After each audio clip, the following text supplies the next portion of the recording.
Hi everyone, welcome to this special Father's Day edition of Sunroom Storytime. Today I'm going to read my favorite story about fathers, and that's Eric Carle's Mr. Seahorse.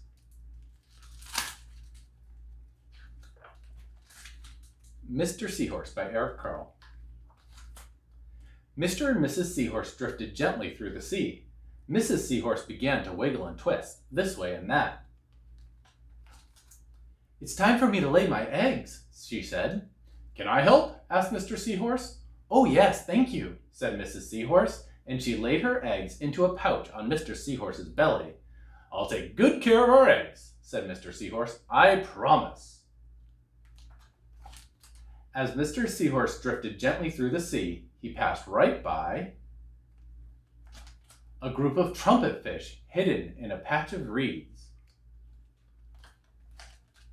But before long, Mr. Seahorse met another fish. "How are you, Mr. Stickleback?" asked Mr. Seahorse. "Delighted," replied Mr. Stickleback. "I just built a nest, and right away Mrs. Stickleback laid her eggs into it. Now I'm taking good care of them until they hatch." "Keep up the good work," said Mr. Seahorse, and swam on his way. As Mr. Seahorse drifted gently through the sea, he passed right by a lionfish hidden behind a coral reef. But before long, Mr. Seahorse met another fish. "How are you, Mr. Tilapia?" asked Mr. Seahorse. Mr. Tilapia couldn't answer. His mouth was full of eggs. I know," said Mr. Seahorse. "Miss Tilapia laid her eggs. Now you're taking good care of them until they hatch." Mr. Tilapia nodded his head. "You must be very happy," said Mr. Seahorse, and swam on his way. As Mr. Seahorse drifted gently through the sea, he passed right by, can you see? Several leaf fish hidden among the seaweed. But before long, Mr. Seahorse met another fish. "How are you, Mr. Curtis?" asked Mr. Seahorse. "Perfectly fine," replied Mr. Curtis. "Miss Curtis laid her eggs, and I have stuck them on my head. Now I'm taking good care of them until they hatch." "You're doing a good job," said Mr. Seahorse, and swam on his way. As Mr. Seahorse drifted gently through the sea, he passed right by a stonefish hidden behind a rock. But before long, Mr. Seahorse met another fish.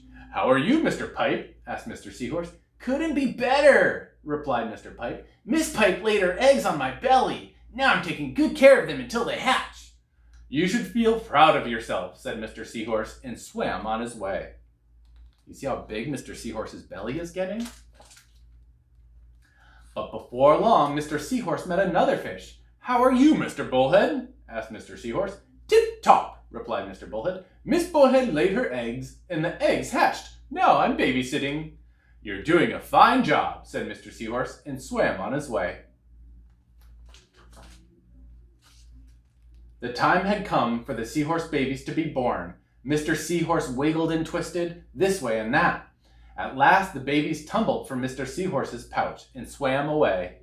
One baby turned around and tried to come back into the pouch. "Oh no," said Mr. Seahorse. "I do love you, but now you are ready to be on your own."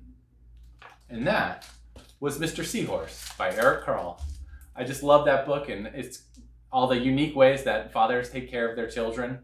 I hope you have a wonderful Father's Day, and to all the dads, granddads, foster parents, anyone out there who's taking care of children, thank you so much. You're doing a great job. Have a great day.